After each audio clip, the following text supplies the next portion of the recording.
Assalamualaikum warahmatullahi wabarakatuh. Waalaikumsalam warahmatullahi wabarakatuh. A'udzu bisami'il alim minasyaitonir rajim. Bismillahirrahmanirrahim. Alhamdulillah.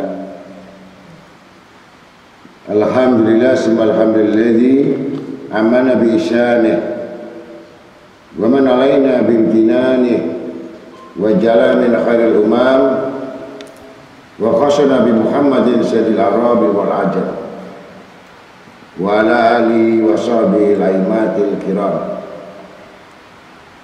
Asyhadu an la ilaha illallah wa la syarika la syahadatan yasbutu bil qalbi syirha wa yasruku ala dhahiri nuruha wa yanbasitu fi syir'i ilmuha wa yatimu duruha. Wa asyhadu anna sayyidina Muhammadan abduhu wa rasuluh wa abduhu da'i lahu ala basyirah fastajaba li da'wati man sahha lahu fi adil syakil awwal dukhulu fa kana fi tilka khabr syarifati makiluhu wa nuzuluhu sallallahu wasallam alaihi wa alihi wa sahbihi wa man tabi'ahu bi ihsanin min ahli al-islam wal iman wal ihsan. Allahumma sholli afdhala salawatika wanfa'aha wasmalaha wasa'aha wa jamalaha wa jama'aha wa asanaha wa bida'aha wa anwaraha wa asta'aha wa akmalaha warfaha wa alaha makana ladaik wa habbaha min kulli wujuh ilaik masfu'atan bisalamin minka ma'iluha la tabduluhu wa la yaqduluha salatan wa salaman yasduruni min faydi fadlika alladhi la yafadu wa tawaradani ala habbi abidika ilaik abil qasim sayyidina Muhammad adada maklumatika wa adada kalimatika fima kana bigari bidayah wa fima yakuna bigari nihayah la qusima jamil awalimi ila asgari ahzaiha la nafadat qabla nafadiha wa balagat ushra mi'sari a'dadiha tatawa ila ilai fi kulli lamhatin mustakmalatan fadluha madrubatan fi majmu'i ma qablaha hatta tusahiba syawabikul abadi wa tajaja anil huquqiha jamil a'da'i tabdulu jamil salawat kapadli ala jamili lil makhluqat wa ala alihi wa sahbihi ajma'in wa kullu man dakhala tahta khitati dinil mubin amma ba'd. Ana raddal amanata ala samawati wal ardh wal jibal wa baina an yahmilnaha wasfaqna minha khamalal insan innahu kana dhuluma jahula al-ayat. Maka Nabi sallallahu alaihi wasallam, muru auladakum bisolat idza balagu sab'an wadribuhum 'alaiha idza balagu asra. Sadaqallahu al-azim wa rasulih. Alhamdulillah kita sama-sama pada hadir, dan mudah-mudahan kehadiran kita ini mendapatkan rahmat taufik hidayahnya, dan mudah-mudahan Allah Ta'ala mencurahkan maghfirah, ampunan kepada kita semuanya, agar kita semuanya mendapatkan satu kebaikan-kebaikan yang langsung dari Allah. Dan apabila dikehendaki kebaikan itu, niscaya keseluruhan daripada amal itu akan diterima. Dan mudah-mudahan hajat-hajat itu dikabulkan oleh Ta'ala, terutama dosa orang tua kita pun diampunkan oleh Allah Ta'ala, dan seluruh keluarga yang tidak hadir sekalipun akan bersambung kepada madat-madat yang mana bersambung semua kepada kecintaan pada Nabi Muhammad SAW. Dan mudah-mudahan segala hajat juga dikabulkan oleh Allah Ta'ala, zahiran batinan, selamatan fid din wad dunya wal akhirah, wa akhir hayat husnul khatimah. Selawat dan salam dan pujian kepada Nabi Muhammad SAW, bentuk kecintaan kita kepada Rasul dan para ahli sahabatnya dan para keluarganya, menunjukkan bahwa kita betul-betul mengimani Allah dan Rasulnya dan para ahli-ahlinya, yaitu para keluarganya. Mudah-mudahan kita dikumpulkan kelak di surga bersama kunjungan Nabi besar Muhammad SAW di dalam surga. Amin. Masyarul muslimin rahimahullah. Malam ini kita berbicara dalam bab amanat dan musuh-musuhnya Allah Ta'ala, dan yang dibenci Allah Ta'ala. Jadi yang musuh Allah Ta'ala ini, yang dibenci oleh Allah Ta'ala, tidak lain adalah, pertama adalah iblis, yang kedua adalah dunia. Yang mana dunia itu paling, setelah diciptakan oleh Allah Ta'ala, sejak itu Allah Ta'ala tidak memandang pada dunia itu. Jadi barang siapa yang menginginkan dunia itu, dan siapa yang betul-betul menggantungkan pada dunia itu, sudah jelas bahwa manusia itu juga bagian yang paling dibenci. Maka antara dunia dan setan itu sekutu. Kalau orang cinta pada dunia itu pasti sekutunya iblis. Begitu pula orang yang menghendaki dunia semata-mata yang tidak tahu, maka dia sekutu, serikat. Apa alasannya bahwa dunia itu adalah yang dibenci? Karena itu mengandung satu tipuan. Dunia ini tempat tipuan. Berarti kalau dia dipermainkan dunia, berarti sudah tertipu. Kalau orang yang cerdas, dia bisa mempermainkan dunia. Maka dikuatkan itu untuk bisa mengetahui musuh-musuhnya, kembali dalam putaran namanya amanat. Apa amanat itu? Yang mana amanat itu adalah mentaati Allah dan Rasul. Yang pertama mengerjakan sholat. Nah, sholat itu imaduddin, karena sholat itu tiang agama. Lemah sholatnya, buruk sholatnya, berarti lemah juga keadaannya. Dengan demikian pasti terjerumus kecintaannya kepada dunia. Itu orang lemah. Dan musuhnya yang tadi disebutkan, bahwa musuhnya itu yang disebutkan dalam Al-Quran, inna syaitan lakum aduwwa. Syaitan itu musuhmu yang nyata. Dikuatkan lagi oleh sabda Nabi Muhammad SAW. As-syaitan yajri min Abi Adam majrad dam. Iblis itu, syaitan itu berjalan, mengalir di dalam tubuh anak Adam, mengikuti aliran darah. Ini nggak kelihatan. Padahal sudah dikatakan lagi, inna syaitan lakum aduwwa. Syaitan itu musuhmu nyata. Tapi yang tidak diketahui, syaitan yang masuk di dalam aliran darah. Ini kalau tidak dicegah, ya, dengan zikir, tapi zikir bukan lidah, zikir darah namanya. Zikir darah atau zikir jantung. Pemacunya ini adalah jantungnya. Kalau dia hantam jantungnya itu langsung untuk menghantam iblis dalam darah, habis. Dia akan keluar kotoran-kotoran itu. Nah, ini harus melewati jenjang-jenjang bagaimana orang ibadah ini.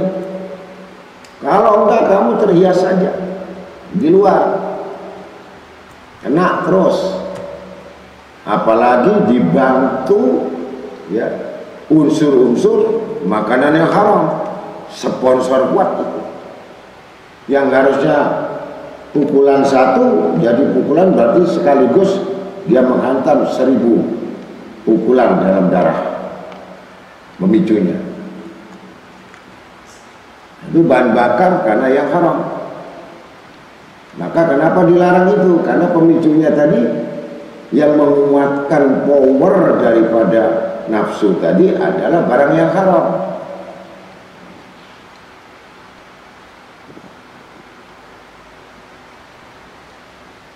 Maka jelas dalam firman Allah Ta'ala dalam surat Kahfi ayat 50, yang mana diterangkan Allah Ta'ala di Kitabil Karim, wa qulna lil malaika isjudu li Adam fasajadu illa iblis kana minal jinni fasaqwa an amri rabbih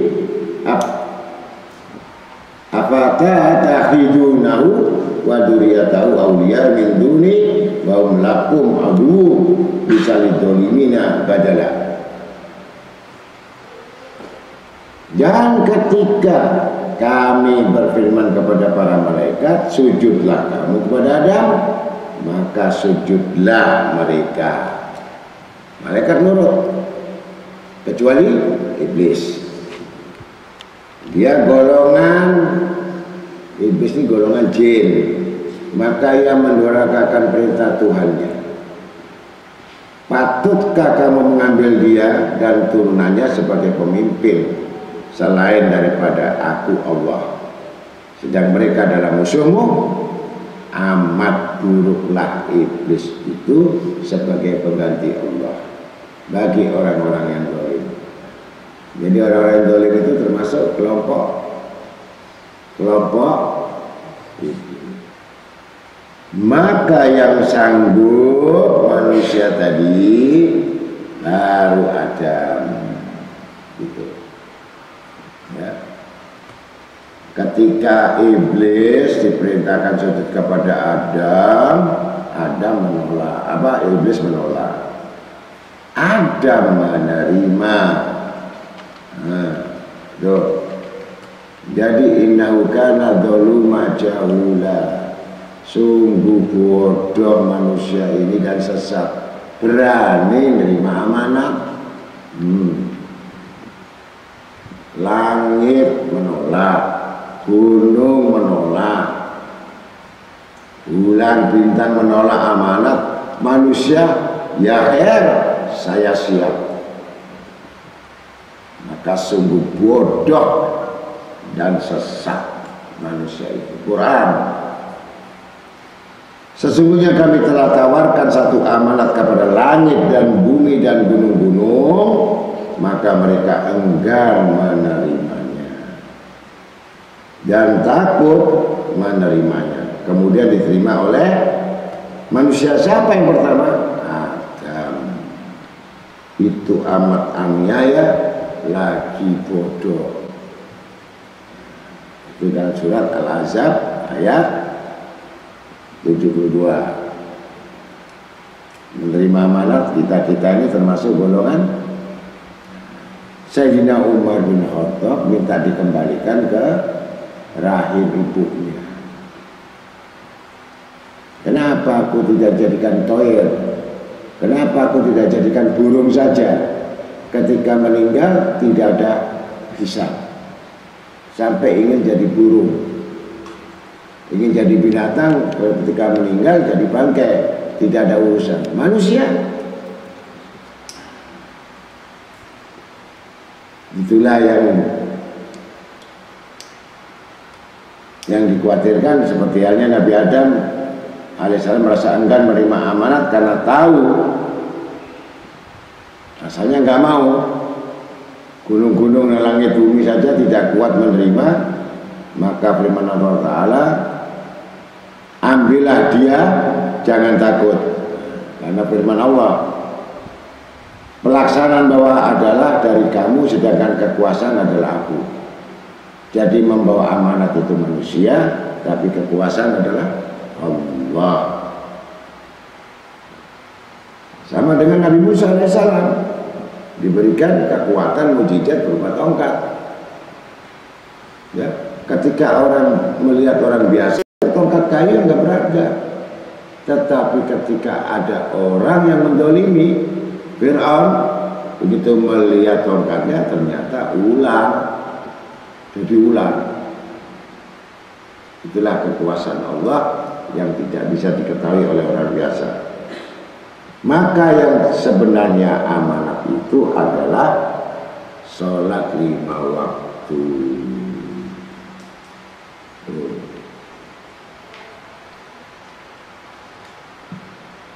Wa qala ta'ala fi kitabil karim, hafizu ala salawati wa salatil wusta wa qumu lillahi qanitin. Peliharalah sholat dan sholat wusta. Wusta itu sholat asar. Sholat wusta itu namanya sholat asar. Dan berdirilah dengan taat karena Allah. Jadi berapa macam amanat-amanat itu? Yang jelas pertama itu adalah sholat. Itu amanat. Setan tidak mau menerima. Iblis itu tidak mau menerima. Nah, untuk apa? Ya, maka menjadi berat. Maka ketahuilah sebelum kita mengamalkan, artinya amanat itu, ya, agar kita bisa melaksanakan amanat, kita harus tahu setan itu, iblis itu bisa menembus anak Adam itu dengan cara, dengan sistem, ya. Dia punya program, dia punya 10 kriteria. Ini iblis ini. Pertama, manusia itu dibuat sifat tamak. Loh, ini pada sholat, ya kan? Amanat sholat sudah, kemudian puasa sudah, zikir sudah, tapi dia bisa nembus, dia harus tamak, rakus,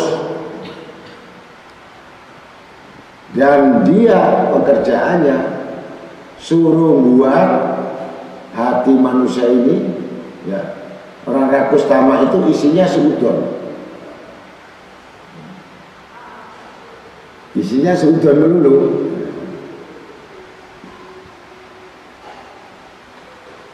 Dan kita harus melawannya dengan apa? Bukan dengan amal. Melawannya, menyerahkan urusan itu dengan Allah. Kau tidak akan bisa menang, kau tidak akan bisa mampu melawan setan.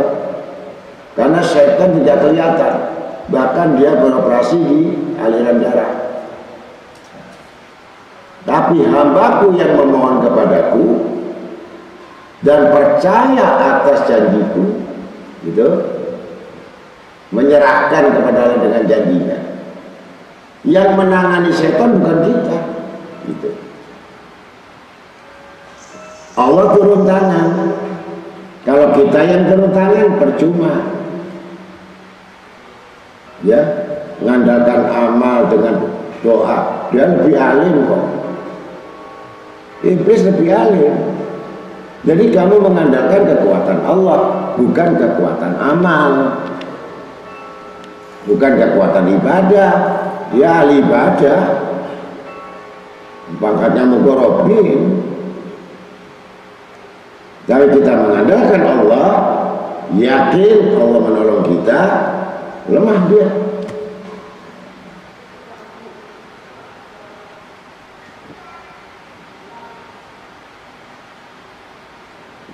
Maka mengalahkan itu dengan apa? Tamak tadi rakus. Qanaah. Tahu qanaah?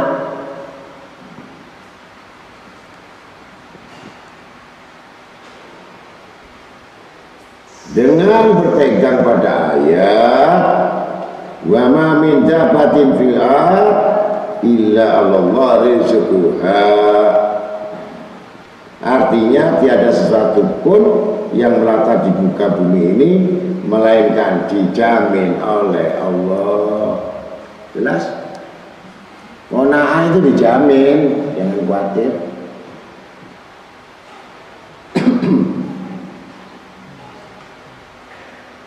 Jadi nggak ada yang nggak dijamin rezekinya, ada. Kalau orang paham, nggak takut.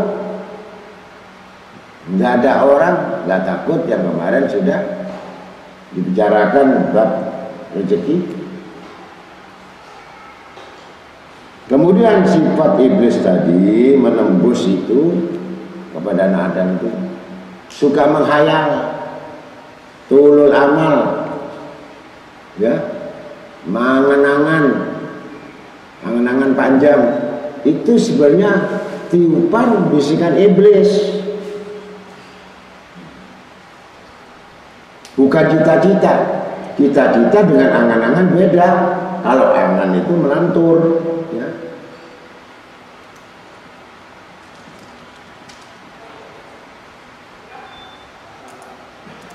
Maka melawannya, mengalahkan iblis itu dengan cara banyak mengingat mati. Begitu angan-angan panjang, langsung ingat mati. Jadi ambisimu yang tinggi itu, yang banyak itu putus, habis ketika mengingat mati. Maka peganglah ayat wa ma tadri nafsun bi ayyi ardin tamut. Artinya tiada suatu jiwa pun yang mengetahui di mana ia akan mati. Ya. Jadi orang mati itu nggak tahu di mana. Apa orang nyangka kalau mati kena corona itu kan nggak nyangka ya. Nggak pernah mimpi dulu tuh. Nanti mati kena corona dibungkus terus di keluarganya nggak ikut. Dia nggak pernah mimpi itu. Ya. Kalau tahu begitu saya mati kena corona katanya, mending saya mati bunuh diri katanya. Tapi kan dikubur keluarga kan begitu. Itu nggak ada yang tahu. Nah itu untuk mematahkan tulul amal. Setan lagi masuk. Bagian ketiga. Dengan banyak keinginan untuk istirahat dan terus berusaha untuk cari merasa nikmat. Tuh setan. Makan enak, setan itu. Loh, makan enak kok setan? Tambah. Ya. Begitu diisi, ketika makanan masuk di mulut, ya, ngambil bismillah, masuk di mulut bismillah, nelen alhamdulillah. Ini contoh. Ini kalau memang kamu mengamalkan sunnah Rasul sallallahu alaihi wasallam, ya, baca bismillah, minum, menelan alhamdulillah sampai 3 kali, minum lagi, bismillah lagi, kemudian menelan alhamdulillah sampai 3 kali, bismillahirrahmanirrahim, alhamdulillah. Nah, bisa 3 kali tegukan, tapi kamu harus cepat, ya. Misalkan karena ingin banyak minumnya banyak itu langsung, ini banyak kan?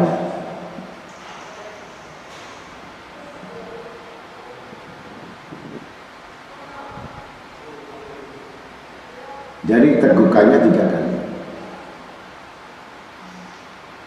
Ya.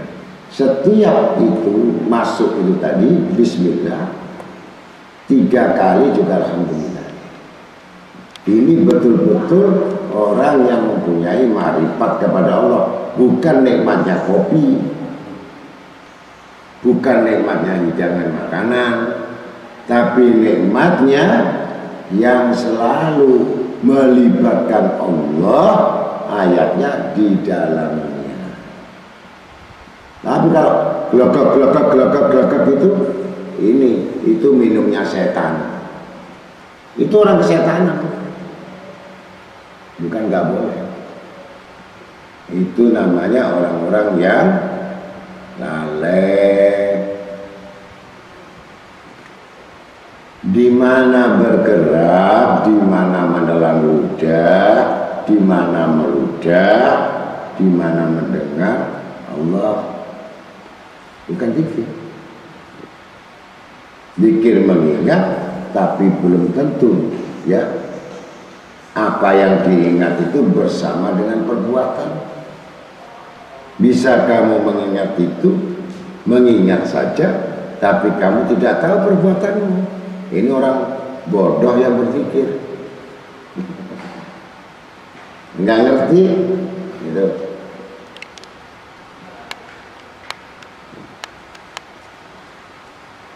Maka harus mengurangi, ya, mengurangi nikmat yang harusnya 100 jadi 70. Saya kalau merasa makanan itu nikmat, ya, maka saya putuskan ini nafsu, gitu. Kalau tidak enak, habisin, jangan repot itu. Pernah ada satu hari di mana Rasul Shallallahu Alaihi Wasallam ada seseorang yang membawa apel, buah apel. Ya. Biasa Rasul Shallallahu Alaihi Wasallam kalau membawa apa-apa, diberi apa-apa, tidak ada sisa. Semua sahabat makan. Rasulullah tidak. Ini salah satu bagian akhlak Rasulullah. Ketika pada saat apel masuk, ya, langsung diambil satu. Akhirnya semua sahabat tidak dibagi. Ada 10 apel itu dihabisin sendiri sama Rasul Sallallahu Alaihi Wasallam. Makan habis sama Rasulullah. Ya, maka terkejut, tidak biasanya Rasulullah seperti itu. Kenapa? Alasan apa? Sampai yang memberi berubah. Jadi, maka bertanya sahabat, ya Rasulullah, apa yang terjadi? Bukankah engkau itu setiap ada pemberian apapun, engkau tidak pernah menyentuh? Kau selalu memberikan manfaat kepada orang lain. Tidak ada keinginan sama sekali pada dirinya untuk menyentuh. Selalu menyenangkan orang lain. Gitu, sifat Rasulullah. Ini kenapa apel ini kok dimakan semua? Langsung. Tentu kamu mengatakan saya rakus. Pandangan manusia yang tidak paham atau tidak ini pasti itu yang tadi seudonnya dulu dibandingkan pahamnya itu sangka buruknya dulu. Kenapa selalu menilai seperti itu? Karena bodohnya paham agama. Ya, ketika minta keterangan pada Rasul SAW, kenapa Rasul SAW makan rakusnya begitu pada pandangan sahabat yang tidak pernah dilakukan seumur hidup? Dan di hadapan yang memberi tadi, Masya Allah, terima kasih, syukron, kasiro, nikmat betul ini apel yang kau berikan pada saya. Mudah-mudahan Allah mengampuni dosa, membalaskan budi segala macam. Pokoknya yang memberi itu rasa gembira. Sampai pulang tuh dengan penuh mendapatkan penghormatan dari Rasul SAW. Tapi yang masgul, sahabat itu masgul. Kenapa Rasulullah melakukan seperti itu? Ternyata harus Rasulullah membuka. Kamu tahu, begitu saya makan apel, kecutnya luar biasa, tidak enaknya luar biasa. Kalau aku kasihkan kamu, pasti kamu akan marah sama orang yang ngasih ini. Saking pahitnya dan kecutnya, betul-betul tidak enak. Maka tidak aku berikan kepadamu. Maka biar aku saja yang merasakan, kamu tidak merasakan. Karena nggak enaknya itu. Kalau aku kasih kamu, pasti kamu maki orang yang memberi itu dan akan mengatai kamu kurang ajar, tidak pantas kasih Rasulullah seperti itu. Begitu. Sehingga Rasulullah menutupi kesalahan orang lain, menutupi dari pemberian orang lain, sehingga sahabat pun tidak tahu bahwa apa yang dimakan dianggap rakus, padahal Rasulullah nanggung, ya, rasa getir dan kejutnya itu luar biasa. Jangan sampai yang ngasih itu betul-betul tersinggung itu. Nah, itulah yang namanya mengurangi nikmat, merasa hilangnya nikmat dan beratnya hisab. Jadi orang yang dapat nikmat akan dihisab perhitungan kelak di hari kiamat. Jarhum yakul wa yata mata'u wa yulhihimul amalu. Artinya, biarkan mereka makan dan bersenang-senang dan dilalaikan dengan angan-angan. Jadi orang makan senang-senang dan dilalaikan. Afra'aita in matanahum sinin summa jahum makanu yu'aduma agna anhum makanu yumatta'un. Tidaklah kamu lihat jika kami senangkan mereka beberapa tahun, kemudian tiba apa yang telah dijanjikan pada mereka, maka tidaklah berguna kemewahan dan kesenangan mereka.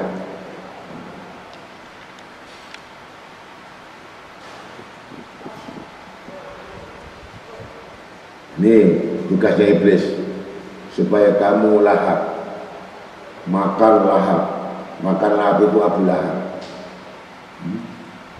Kamu kalau lihat orang-orang yang betul-betul takut pada Allah itu makannya nggak banyak, bukan nggak lapar, nggak banyak. Ketika mau dihabiskan dia ingat, ya masih ada orang yang butuh.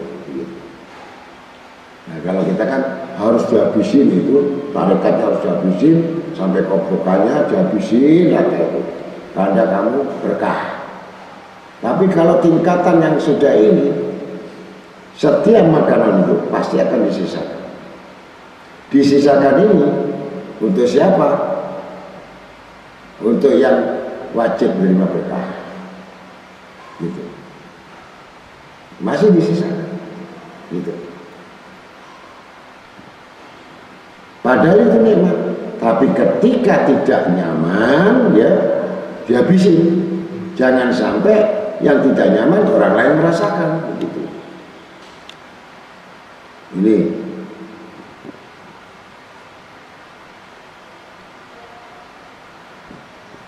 yang keempat, penyakit ujub dan sombong ini, bangga diri dilawan. Ujub itu iblis.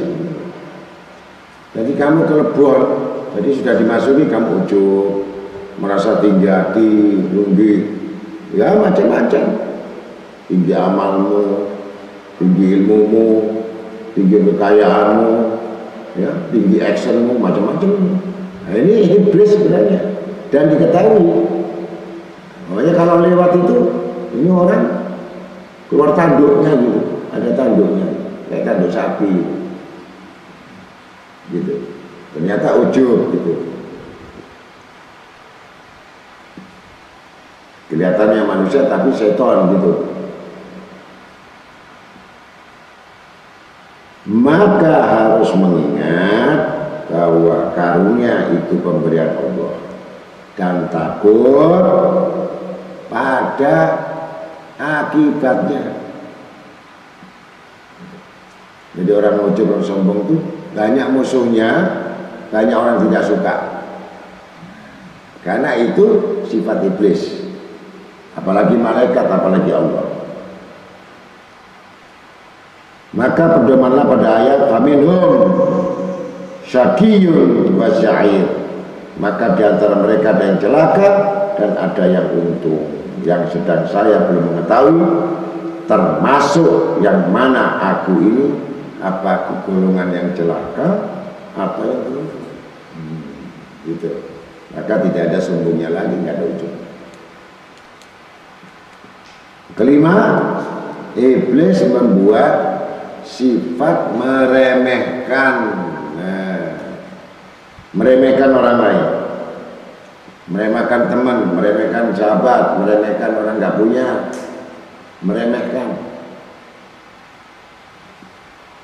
Yang jelas tidak menghargai mereka, maka dilawan dengan cara menghormati mereka. Dan itu pedoman dengan ayat walillahi izzatu walirasulih walil mu'minin. Artinya kemuliaan itu haknya Allah dan Rasulnya dan orang-orang mukmin. Maka muncul sifat rendah hati, jadi tawadhu.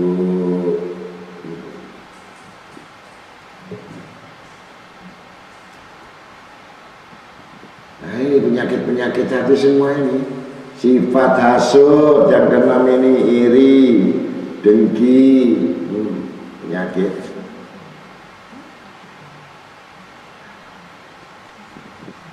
Dilawan dengan mengingat Allah, dengan keadilan Allah. Allah itu Maha Adil dalam membagi pada makhluknya. Dengan pedoman satu ayat, nahnu qasamna bainahuma isyatahum fi hayatid dunya. kamu yang membagi kehidupan pada mereka di dunia, maka hilanglah sifat jelek tersebut di atas. Rezekiku sudah dibagi, punyanya dia nggak bisa kamu milik, punya lain nggak kamu bisa rebut, udah ada tempatnya. Tapi karena iri, karena dengki, bagaimana menguasai? Nah, itu sifatnya. Padahal sudah dapat bagian masing-masing. Yang ketujuh, sifat riya. Dan ingin pujian orang, musuhnya ikhlas. Kalahnya riya itu dengan ikhlas. Gak kepingin apa-apa, ikhlas. Pegang pedoman ayat, faman kana yarju liqa rabbih wa ya'mal amalan shalihan wa la yusrik fi ibadati rabbih ahada. Maka siapa yang mengharap akan bertemu pada Tuhannya, hendaklah beramal soleh dan tidak menyekutukan Tuhan dengan sesuatu apapun. Riya, syirik kecil. Riya itu termasuk syirik kecil. Syirik khafi tersembunyi. Padahal syirik itu tidak diampuni dosanya.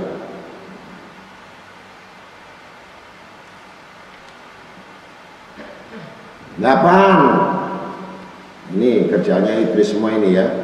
Ini diketahui oleh ahli hikmah. Nah, jadi kalau kamu nggak ada ahli hikmah itu, yang dilihat itu isinya ini apa aja. Hatimu punya sifat ini enggak? Ini orang tamak. Ini kok banyak melantur. Ini banyak istirahatnya, cari nikmat melulu ya. Terus ini ujub, bangga. Terus ini sifat meremehkan. Itu semua murid kita punya.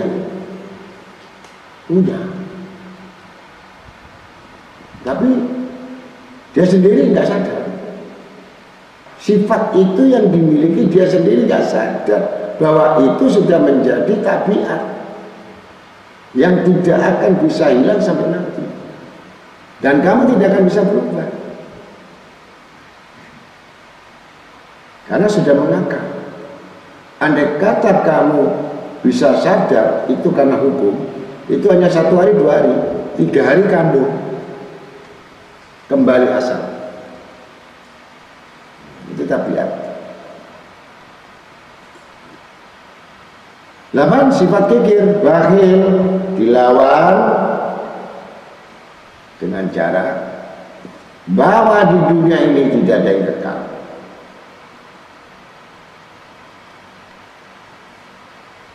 Mengingat semuanya mati tidak dibawa, insya Allah nggak kikir.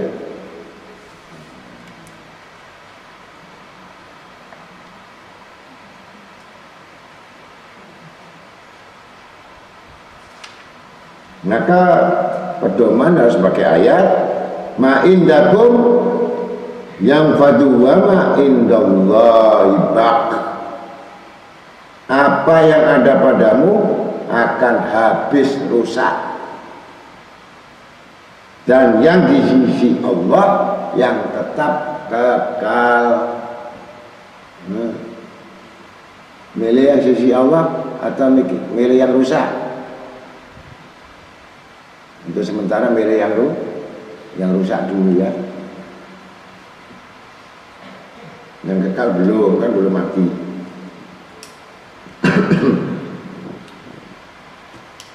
Kemudian yang ke-9, semua ini penyakit hati sebenarnya. Ya. Sifat kibir, sombong, dilawan dengan tawadhu, berpegang pada ayat yang berbunyi, inna khalaqnakum min dzakarin wa unsa wajalnakum syubawan qabaila lita'arufu inna akramakum indallahi atqakum. Sesungguhnya kami jadikan kamu laki dan perempuan, dan kami jadikan suku-suku atau bangsa supaya mudah mengenal bahwa orang yang mulia termulia ialah orang-orang yang takwa. Gitu. Ada yang orangnya hitam, rambutnya keriting, kalau jalan malam kelihatan giginya. Hilal hitam, tapi kenapa paling mulia? Padahal Buddha sampai sandalnya pun didengar di surga. Ya, jadi ukurannya bukan dia besar tinggi, mulia, kaya, bukan. Takwa. Nggak lihat kamu kaya atau enggak, takwa.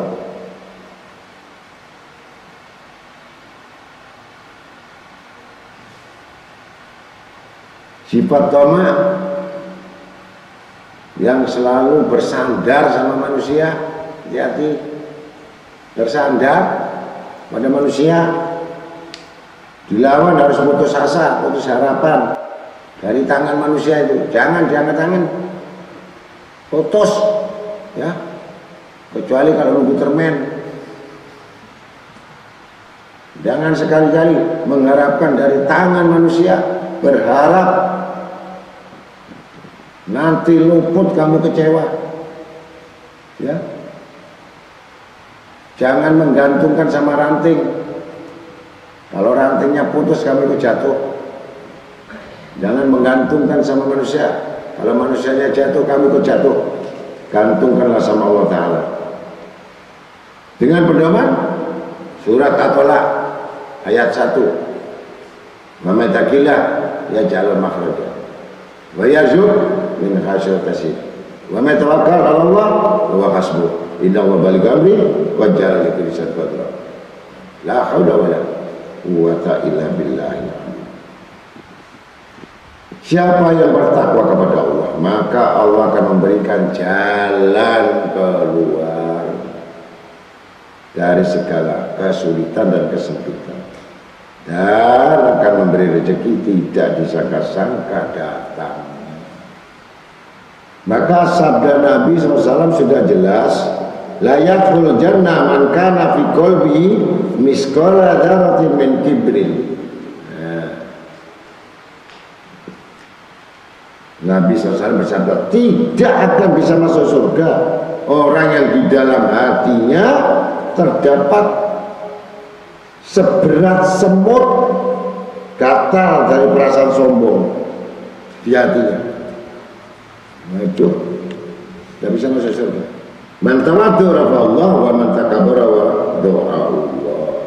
Jadi orang tawadhu itu akan diangkat derajatnya oleh Allah, sedangkan orang yang sombong itu pasti dihina, direndahkan oleh Allah. Ingat itu. Maka hati-hati, yang jelas kita akhir zaman, ya, iman itu nggak sampai tenggorokan.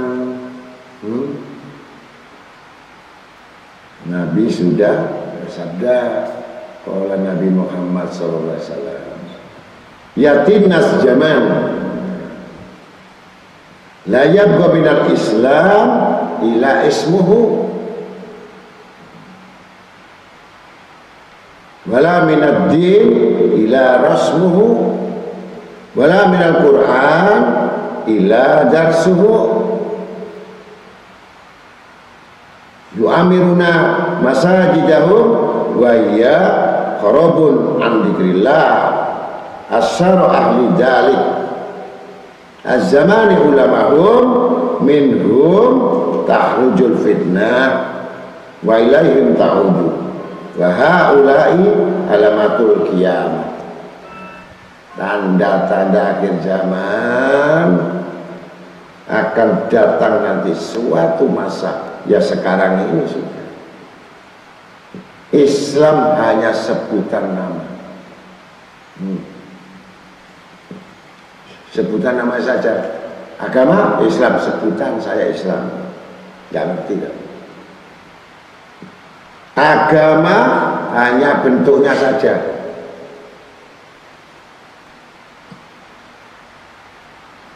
Minadin ila rasmuhu, bentuknya saja, penampilan.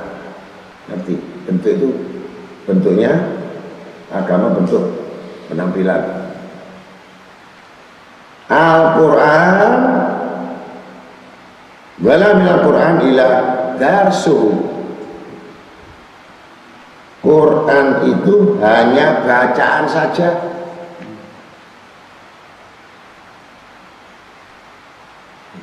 Kemudian mereka sama-sama meramaikan masjid,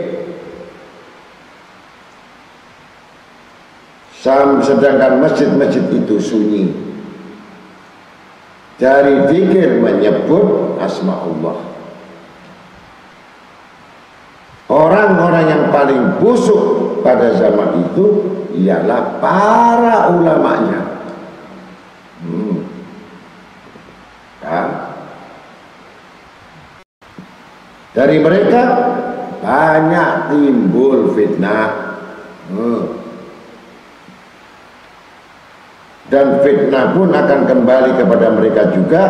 Dan mereka semua yang tersebut adalah tanda-tanda hari kiamat. Maka sekarang ini banyak majelis-majelis tapi tidak tahu, ya, kantor, majelis itu majelis busuk semua. Majalasa komun majlisan summa tafarqu ala ghairi salatin alaiya la tafarqu ala antana minarihil jifah.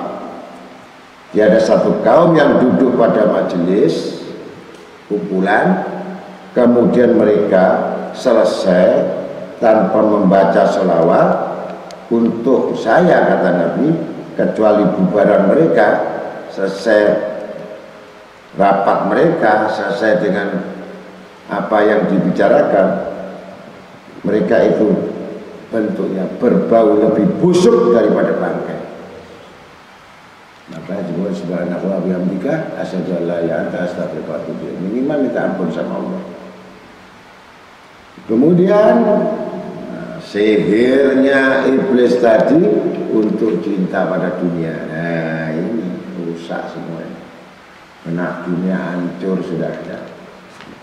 Maka hati-hati.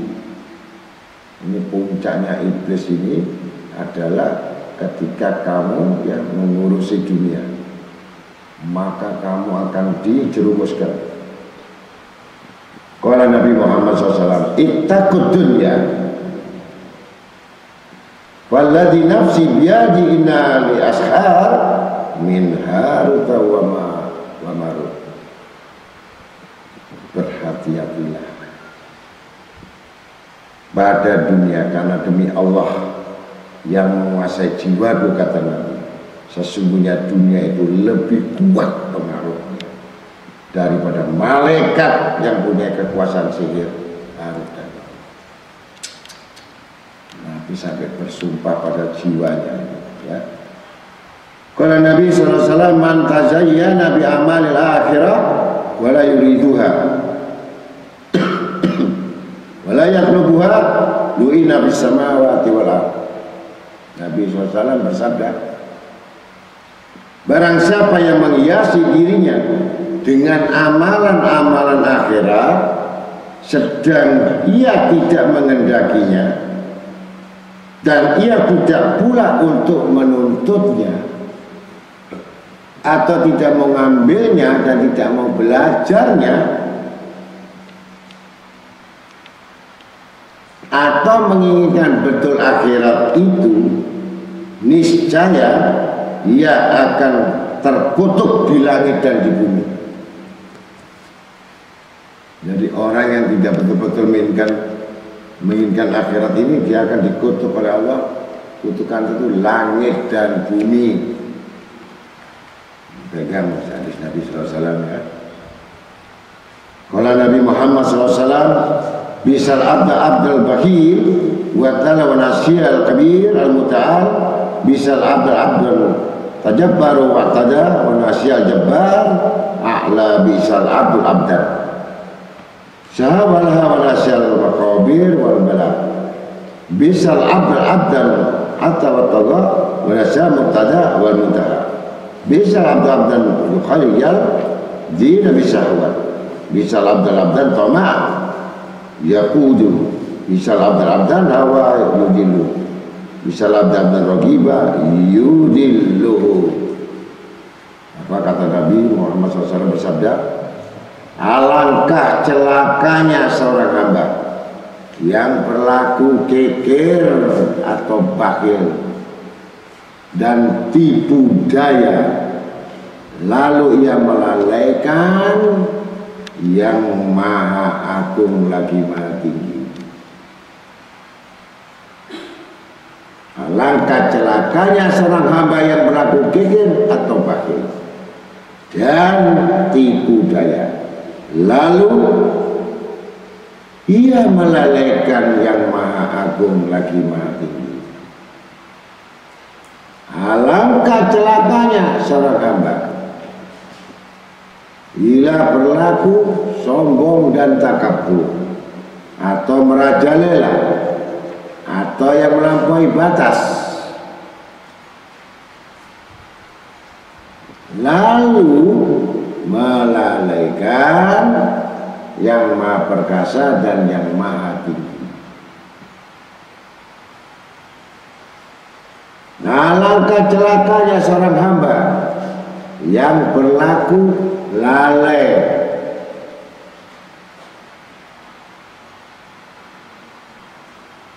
atau lengah, lalu ia melupakan kematian dan pangkal dari segala malapetaka. Alangkah celakanya seorang hamba yang melanggar dan yang melampaui batas, lalu ia melupakan awal permulaan dan kesudahannya. Lupa dia dilahirkan dari mana, kemudian dipulangkan kemana, itu lupa. Alangkah celakanya seorang hamba yang mempergayakan, yang mempermainkan agama dengan mengikuti syahadat-syahadat hawa nafsu, dengan mengikuti syahadat-syahadat hawa nafsu mereka. Dan alangkah celakanya seorang hamba dibimbing oleh keinginan, kerasukan, kerakusan, dan ketamakan. Dan alangkah celakanya seorang hamba di mana segala keinginan yang ada pada dirinya justru jadi menghinakan mereka. Maka sabda Nabi SAW sudah jelas kehinaan dunia itu akan tampak. Menurut Sayyidina Imam Fakil Muqaddam Muhammad bin Ali Ba'alawi, tanda-tanda kerusakan dunia itu: satu, jika harta rampasan perang bertukar dengan makanan. Jadi dirampas, barter dengan makanan. Yang kedua, jika amanat itu dianggap suatu keberuntungan, tanpa amanat dia nggak dapat untung. Bantuan sekian sampai ke bawahnya tidak penuh. Jadi dia selalu cari amanat supaya untung.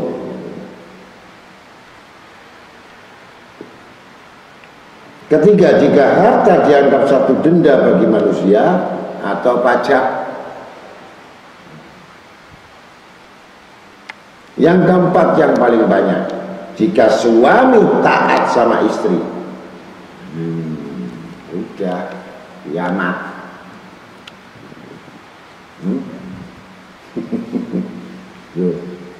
Sekarang tuh banyak nggak suami taat sama istri? Kelima, jika banyak anak durhaka pada ibunya, lebih cinta sahabatnya daripada ibunya, lebih mendahulukan teman-temannya daripada ibu kandungnya. Nah, jika orang tua atau ayah yang disia-siakan hidupnya dengan anaknya.